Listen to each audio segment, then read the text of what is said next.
Claire, and I'm with Ribbon and Brogue, and we're here today with Jose with C2 Catered Events. Thank you.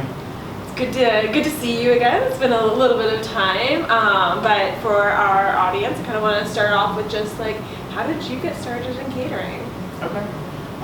So catering is really all I know. I grew up doing hospitality, restaurants, all of that.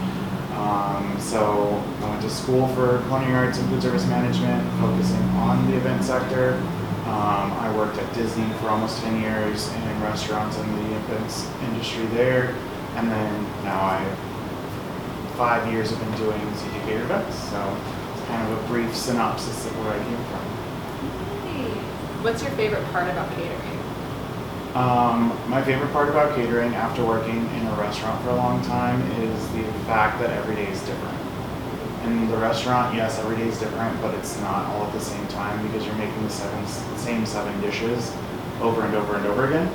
Whereas in catering, today's wedding and tomorrow's wedding and the next day's baby shower are all going to have different menus, or at least be different in concept. So it's a lot more creative based instead of so much process based. What's the most unconventional food that you've created?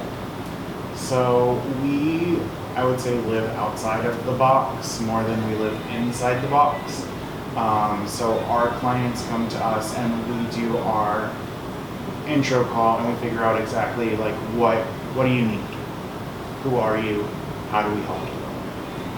And on that call, I try to get some background on them, like what are some things that they love, or do they have some favorites, what are they known for, and then infuse that into their menu. So I think our kind of most impressive menu was our full Lebanese wedding that we did in August of 2025. 2024, we're in 2025 now. 1 year ago. 1 year ago. Got it. Not 2 days ago. Correct. Not last week, last year. And that was a cool experience for us because we got to do a lot of things that we were unfamiliar with, so I did a lot of research, which is also what I love about what we do because I get to spend a lot of time learning about cultures, learning about food, learning about concepts that I didn't know. So we've done that. We've had just background menus on different couples that have different backgrounds. So whether they're Lebanese, we had someone who had more of a Turkish style wedding. They were from various countries in that Middle Eastern area. So we were pulling a lot of different flavors and concepts from them, but blending them into more of an American palette because half was from the Middle East, half was American, so we're trying to make them one. So that was fun. Okay. And where did you originally get your passion for cooking and wanting to be a caterer and things like that? Where did that start for you? I have always done the cooking side of things. There's pictures of me like in a diaper in the kitchen, like stirring pots with nothing in them. From a very young age. So that has been, like, cooking has always been my thing. Yeah. I don't think I knew I wanted to go into events until like high school, and that's where I really learned more about it. I did culinary-based classes.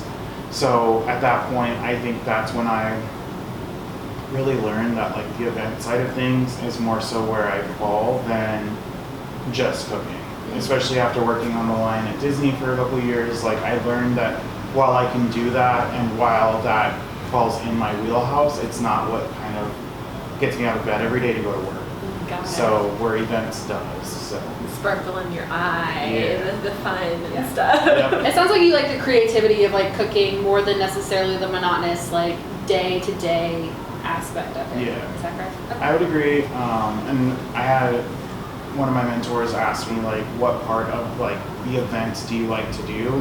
And I like didn't have a response because I don't know, like I don't think I can dissect one part of events, like the sales process or the creative process or the execution, because I like seeing my client from onboarding to execution, and like remembering or looking back at our notes at like what did we talk about on onboarding and where are we today, and seeing like how that has morphed or how we brought that to life. Because as you know, like early in the planning process we have an idea, but what we actually get to on day of is usually not the same. Yes. It's evolved. Oh yeah. So sometimes it's fun to look at the clients who were more creative and seeing how much of that we brought to the table, or clients that were very much in a box and very reserved, we've pulled out of the box and are now doing things that I wouldn't have thought on day one they'd be doing.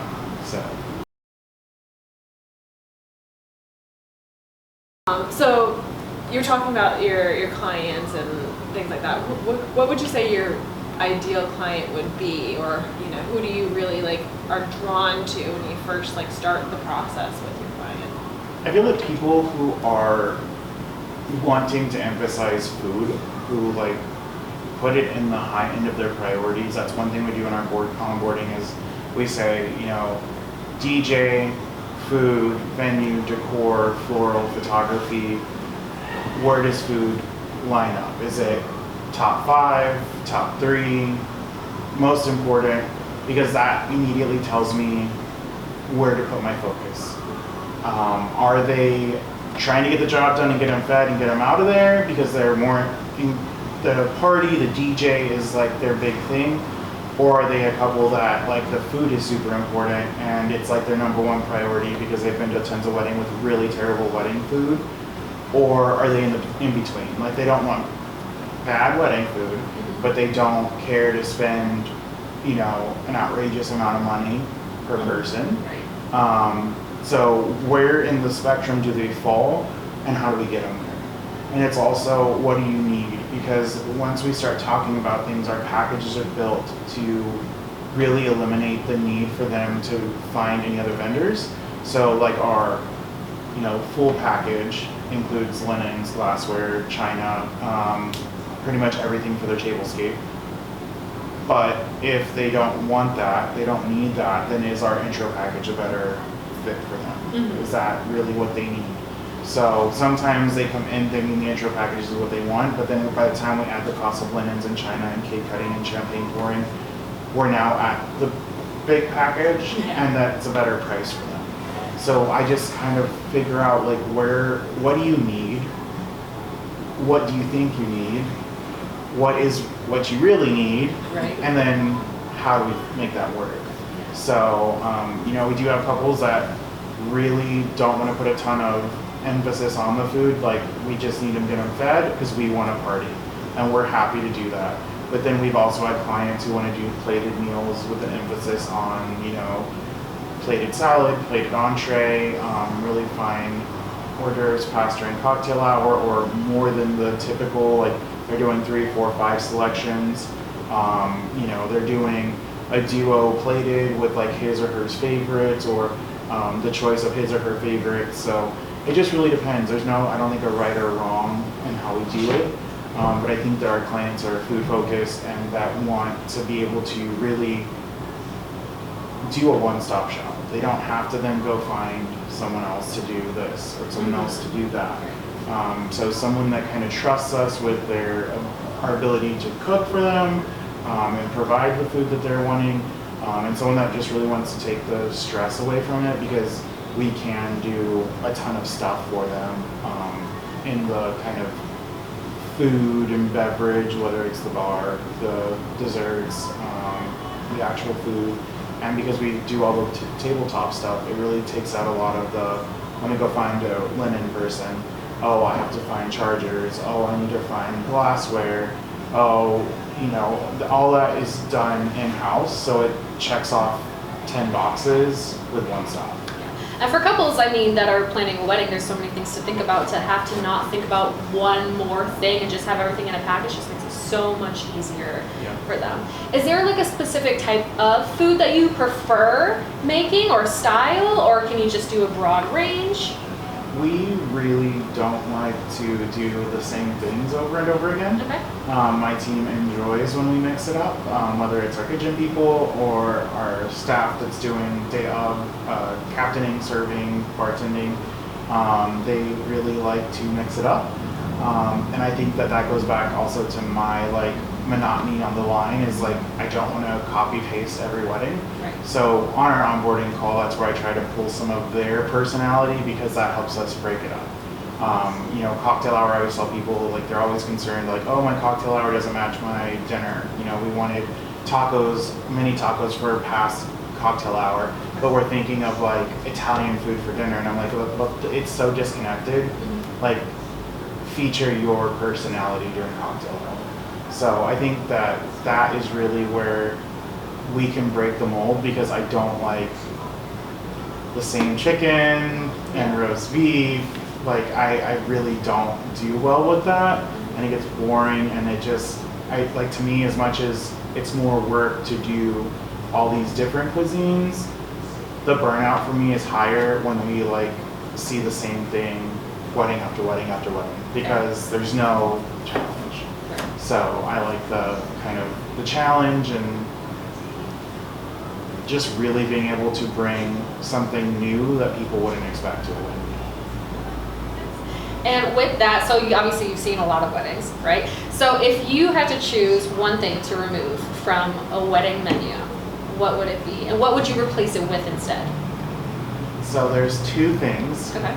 They're more concepts than physical things. The first would be the champagne tower. Okay. I cannot deal with one more champagne fountain. Champagne tower. Yeah. Champagne towers are beautiful. They are great for photos, but they are not very realistic. More times than not, nobody enjoys any of the champagne that we've poured. It oftentimes makes a giant mess. Actually, every time. It makes a giant mess. Because it doesn't actually hit every single layer. It just.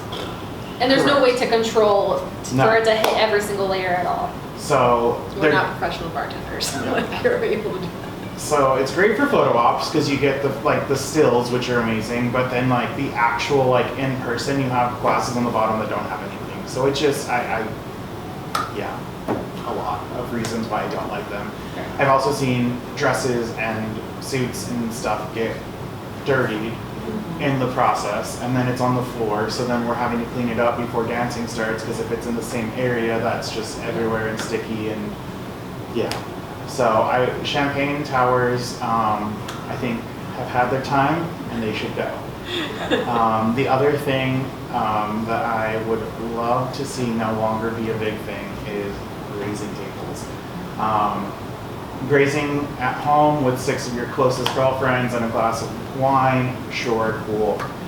But when you have 200 of your closest friends picking off of a table that's sitting in an outdoor setting for cocktail hour, which a lot of places have, patios or barns, you know, where they're outdoors, you're now fighting with bugs and the heat and the 7-year-old that is touching everything, and then you're eating it. So I don't love grazing tables for that reason.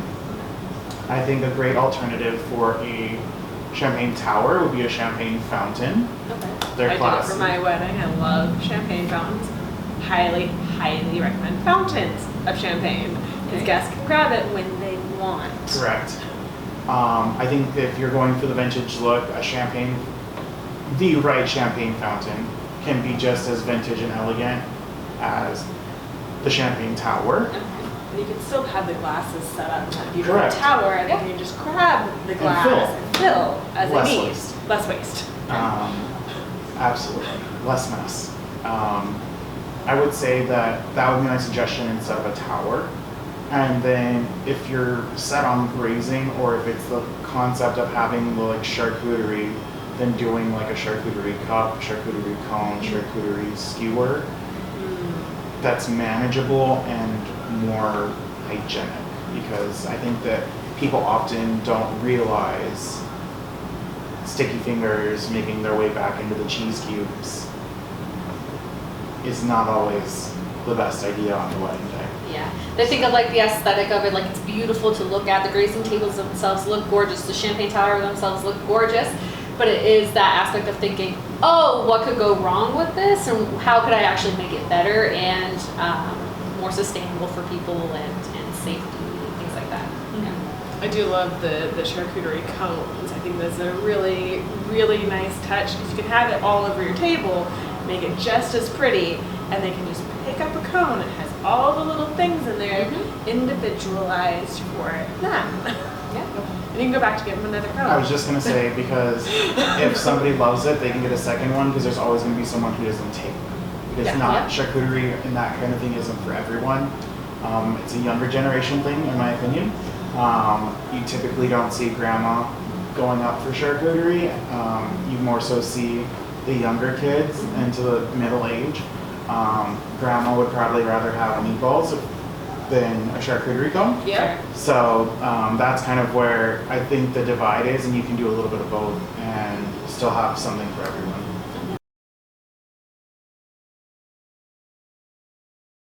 So I want to talk to you about like the process. So obviously on a bride's side, you know, they get like a menu that they found online or that was emailed to them after they sent their inquiry. But then what do they do, or what is the process past that point? What are things that they should be thinking about? So I think I'm going to speak on our system. your side. But I will say I think we all parallel very similar. Yeah. It might be a little bit out of order for one or another catering company, but I think we all basically have a very similar sales process of what it looks like from your inquiry to getting off. For us, once you inquire, our goal is to get you responded to within 24 hours, setting up a time for us to have our onboarding call. Our onboarding call, I try to keep it to under 20 minutes and to get you all your questions answered, get us figured out of what you need, how we can help you, can I help you? And then we also try to set up a tasting during that time, so that way you don't have to try and circle back, or we don't miss each other trying to reconnect, and we get you an out the door price as well. So by the end of that, you know, conversation, you have an idea of what package you would be best fit with. You have an idea of what the price is going to be out the door. We get you set up for a tasting, which we typically do on the weekend, so a Saturday or Sunday a month, or maybe two during season when we need more tastings. And then we kind of send you on your way with homework to figure out what is it you want to taste. So we cater every tasting to every couple, so we don't do kind of a here's a selection of all of your favorites, or this is what we have on hand. We use your menu to help dictate the tasting. So we do.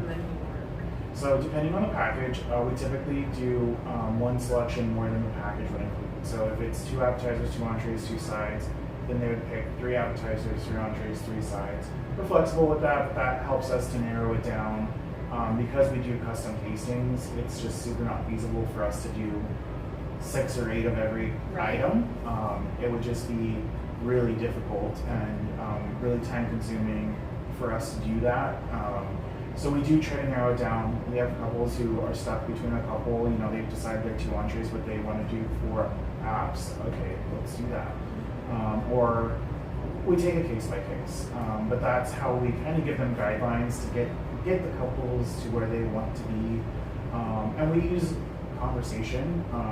You know, what is it that you're thinking of? I had a client yesterday who was stuck between, you know, 4 or 5 appetizers, 4 or 5 entrees, and it's like, well, what do you think of? And, you know, who are you? And then when we started talking about things, it was like, well, we really don't want to, like this, we already know what that is. We've had a soft pretzel before, or we've had bruschetta before.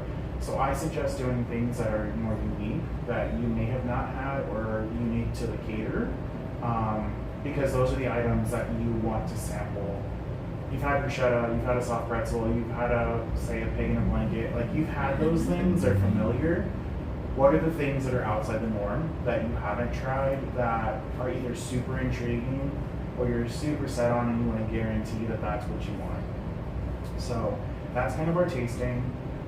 So we've done the call, we've set up the tasting, we do the tasting, and then that time through the wedding, or the event I should say, is just really following up. You know, have you picked your vendors? Do you need vendor suggestions? have you thought about X, Y, and Z? We do have like a email monthly check-in, and it talks about like tips for planning your photo lineup, tips for planning your, you know, first dance songs. So like we try to help with like little bits of tips along the way, because we know that there's so many details that go into planning, whether it's a wedding or an event, and it's overwhelming. So we drop in the details in between, so that way if they're struggling with something, they can get some help that way. And we always tell them, like, if you ever need any support, feel free to let us know. We've done hundreds of weddings. This is your first, maybe your second. So we have a lot more experience with it. If it's something that we can help you with, let us know. If it's something that we can connect with your planner, if you're just overwhelmed, we can help there. If you're without a planner, let's give you some suggestions. Let's just try to figure out like how we can help you the best. Absolutely. What are some crazy like food that you have on your menu that maybe people haven't heard of before that you want to like highlight? You know? I think things that we kind of are known for among like the vendors, because they love it, but you don't see it all the time. Our candy bacon wrapped breadsticks. Always. Weirdly tried it, and it is good. Yeah. Those always get like annihilated no matter how many we make. The sweet, salty, crispy combination is always good. I think we've done a couple different things. You know, we've done a couple of like Indian-inspired flatbreads. They're not currently on our menu, but we're actually bringing them back in the new menu rewrite we're doing right now. But they have like a madras curry base, roasted cauliflower, goat cheese. It's really good. Making me hungry. Yeah, It I sounds know. so good. But that's, I would say, one of our kind of favorites if you're willing to get outside of the box with normal. I think that there's a couple things we've done in the past. Our red wine cranberry kind of gastrique or relish that goes over like pork or chicken people like, and it's different because you don't think about it. So like the sweet, savory, herbs, tangy cranberry red wines kind of sauce. I think those are things that are kind of unique and that you don't see on every menu, but they always get kind of high reviews when people get them. And obviously there's a lot of like trends going on with weddings and things like that. Is there any like food trends that you've been seeing lately that you're excited about, or things that you plan on incorporating? So stations have been brought up a lot.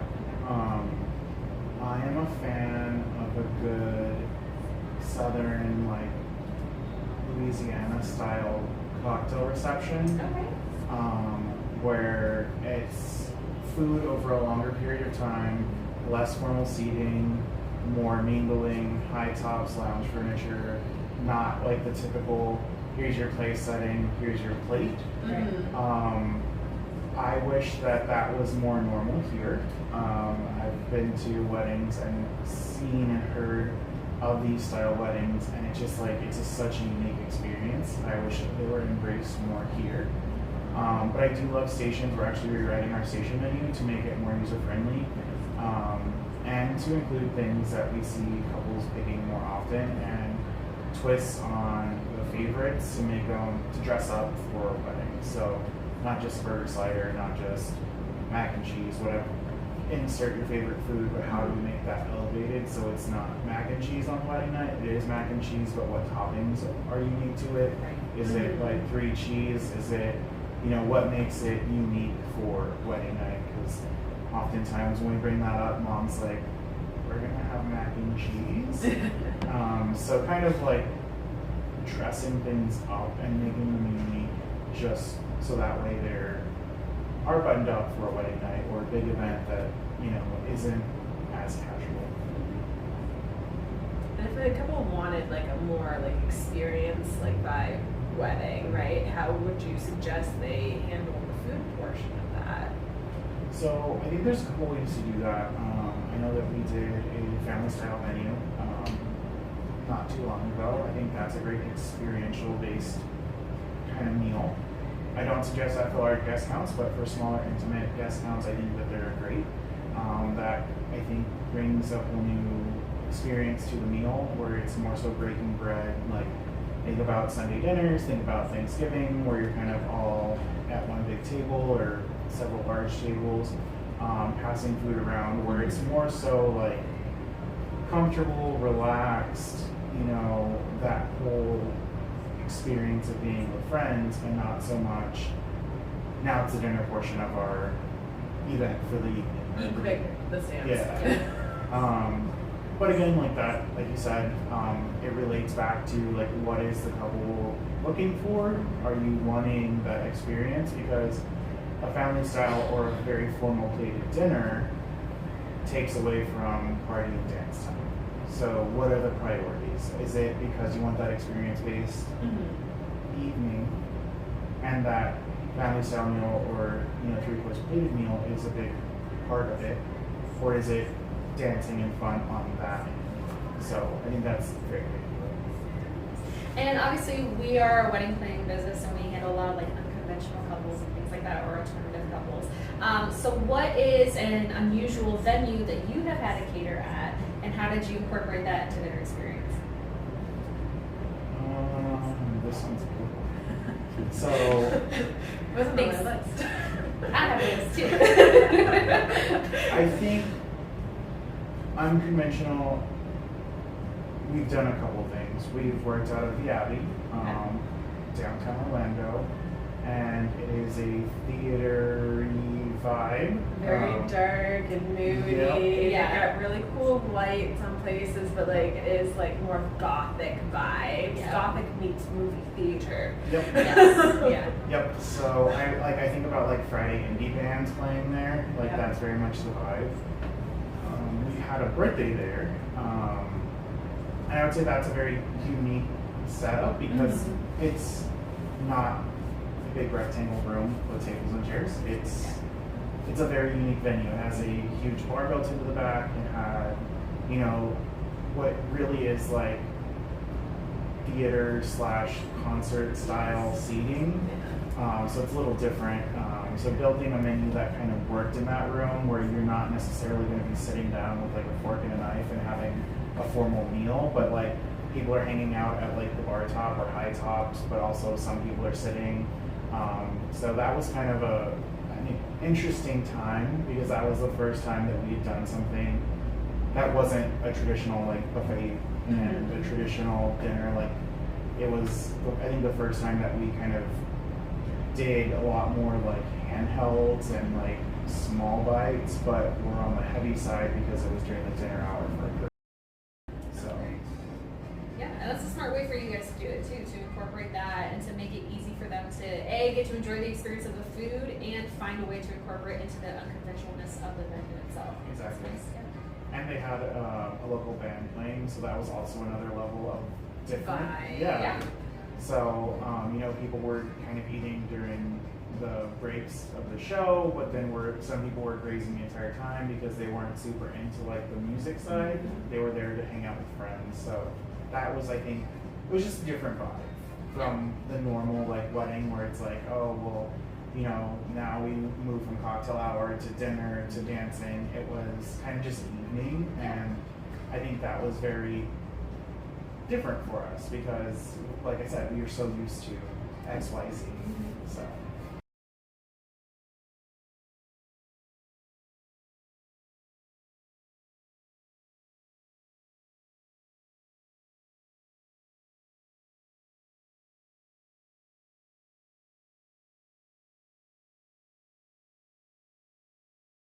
We know that a lot of couples these days are very concerned about their budget. Do you have any tips or tricks or advice for them regarding their budget? So I think the best way to do this, when we say it's easier to think, oh, we have $2,000. But then when we break that down by person, if you have a 100-person wedding, that doesn't leave very much per person. That is $20 per person, and good luck finding a hamburger in Orlando these days. That is $20 per person. So I think being realistic of what it is that you're looking for, well, I know sometimes it's easy to say we have 5,000 and that is a lot of money. Not over 100 guests though, or 150 guests, or 200 guests. So I think being realistic with how much you're spending per person, or thinking about it, how much you want to spend per person, is a better way to frame your budgeting than just saying I have X amount. I understand everyone's on a budget, and I understand that sometimes food is not a priority, and that is completely okay. But think about how much you're spending per person. If it is in the 20s, find your favorite fast casual restaurant that does that. Olive Gardens, Chewy's, Texas Roadhouses, those type of restaurants where you can go and have dinner on a Friday night in that price point and ask about their catering. Do remember when you do full service catering, we're paying to get the restaurant to you.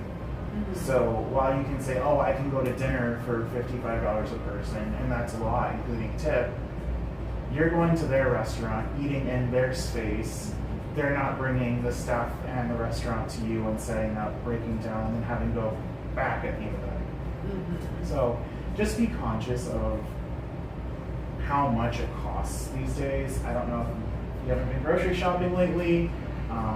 You walk out of the grocery store with 3 bags and it's $85. Like it's exactly. It's hard to sometimes bring yourself back to that, but just remember the cost of everything. You know, everyone's cost of living is going up. We're paying more now than we've ever paid for employees. So all of that affects the price per person, because that is how we, you know, that's how we make our money. That's how we keep the lights on. Yeah. So I think that's just the biggest thing. Is just be conscious. Like, think about how much it costs for you to go out on a date night, on a Friday night, on a Saturday night, on a Tuesday night, whatever that looks like for you. How much are you spending for you and your significant other? And then imagine multiplying that times your guest count. Easy ways to help that is reducing a guest count. When you have 100 people versus 200 people, you double the amount of money you can spend per person. Is that realistic? You know, that's up to you. But that's an easy way to help increase your per person spend overall. You know, being realistic, and instead of saying you wanted a plated service, which is one of the most expensive service styles because of the number of staff it needs, maybe it's a buffet, or maybe it's, you know, finding something that is more affordable and it's not dropping dough, but you have, you know, staff serving a fast casual. There's so many ways to do this that there's not a right and a wrong. You know, I think that sometimes people are like, oh, my family's gonna help. And I always say, oh, so Aunt Doris and Grammy are gonna be in their dresses changing out pans of food, or how are you keeping it hot or cold? There's a lot of things that people don't think about, and in concept it's great, and it's a great budget saving way, but realistically and feasibly, you know, who's cleaning up, who's taking out the trash in the middle of the event because the trash can gets full. Yep. Yeah. Like, these are things that, like, these are options, but you have to weigh the pros and the cons. And there's nothing wrong with that, and there's nothing wrong with the $125 person plated meal. It's just finding what's your realistic budget and how you do that.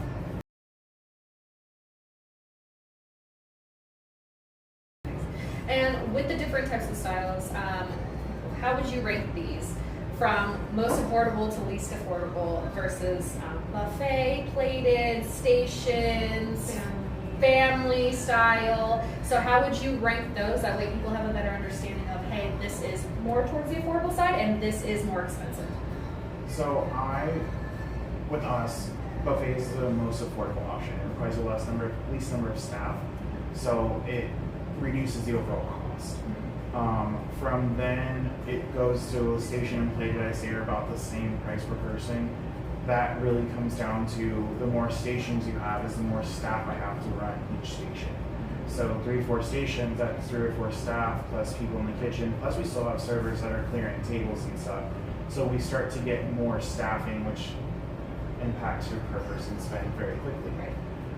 Plated is the same thing. We have to have our staff that are doing the plating, which is typically more than a buffet where we have 1 person, maybe 2. We have 3 or 4 that are helping get the plates out. We have staff that are running the plates to the tables and setting them. So now we've increased that price as well. So those I would say are the median. And the most expensive service style for us is family style.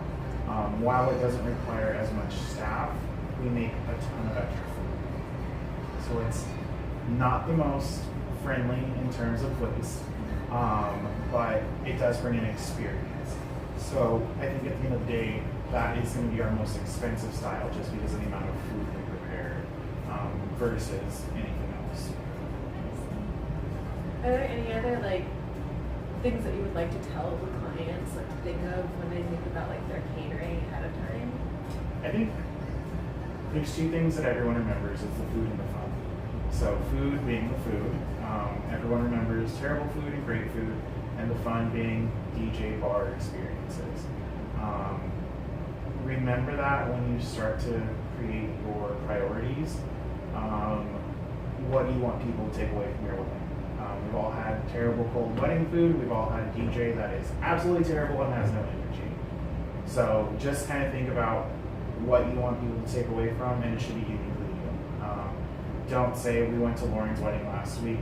We have to do better than that, because at the end of the day, Lauren's wedding last week was probably not what you want your wedding to look like. So be uniquely you. Is it food? Is it bar? Is it, oh my gosh, florals? Like, you do what's you, because that's what people remember. Thank you so much for your time. It was wonderful meeting you. I will definitely put the information into below. Right there. So if anybody wants to talk to you, they can. And we'll see you guys next time.